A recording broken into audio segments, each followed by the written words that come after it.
episode 3. So I was so excited. I had signed my lease on my first studio, the standalone studio, because I had already been teaching Pilates for a long time in Miami. And I was busy getting the place ready. I ran out and got all the stuff that I needed. The ceilings were just horrific. It had been an old print shop, and so it had these plastic drop ceilings. So I got on the ladder and started to take them down to clean them, and I realized how nasty they were, so I just took them all down. And the floor was these rubber stick-down fake old linoleums, and I was like, oh my God, I was on such a shoestring budget. So I went downtown to the fabric shop, and I just got a whole bunch of fabric because I had gotten this idea that I was just going to tack up some fabric. And I got my trusty glue gun, and my daughter, who was like 6 or 7 at the time, and I set out, and we started on one end, and we just started tacking up the fabric. She was just handing it to me, and I had all different colors. I had beautiful dark gold and green and purple and silver and white. And by the time I got done, I got off the ladder and I looked, and I was so surprised. It came out so beautiful. It was so bohemian. And then I went to the secondhand thrift shops, and I got some old mosaic rugs that they had there, these beautiful rugs that were just all secondhand. And I cleaned them and washed them and laid them down and threw pillows down because I didn't really have money for furniture for people to sit on. So I just made it like that. And I was all excited. We were almost ready. It was Friday afternoon. I was waiting for my last inspection for my certificate of use. And the fire inspector walks in. I'll never forget. Giant guy, 6 foot something, Ulysses. And he walks in and he says, okay, where are your fire extinguishers? And he looks, and then he looks at our back door to make sure we have the emergency lever thingy. And then he comes to the front and he looks at the ceiling and he goes, and can you tell me the fire rating on this fabric up here? And I was like, fire rating? And I said to him, you do realize this building is over 100 years old.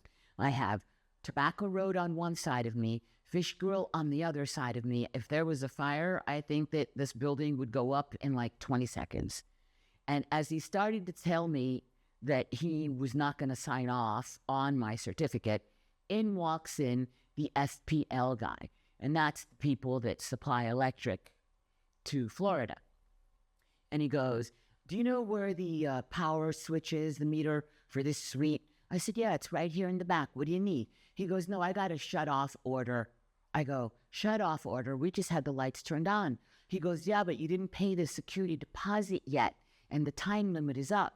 And I went, no. I'm opening on the 1st of April. Yeah, April Fool's Day. I said, Monday. I said, I have a whole bunch of people coming. I go, please, you can't shut off my power yet. And at that, my daughter runs over and hugs him by the legs and goes, please, sir, don't shut off our power. We've been eating Little Caesars pizza for 2 days. We have no money for real food. Please, sir. I was like, oh my God, I was dying.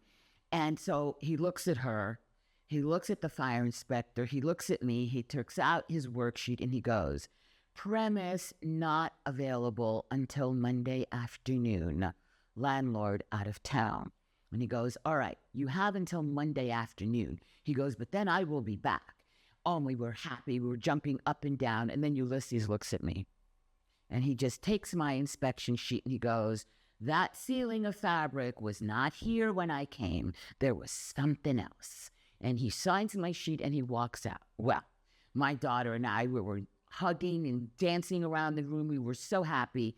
And I said to her, the lesson here is you cannot look and believe when people say no and something is impossible. You have to believe to achieve. And so it was that we began our journey and we opened on Monday, the 1st of April. Well, my first client happened to be the landlord. And he was so happy with the way he felt after that session that he committed and he bought a package. And that money that he put in my hand, I, on lunchtime, ran down to FP&L and gave them that security deposit. He was so happy that the next week he took us out to lunch and gave me a big old kiss, which I have a picture of. And so the journey continues.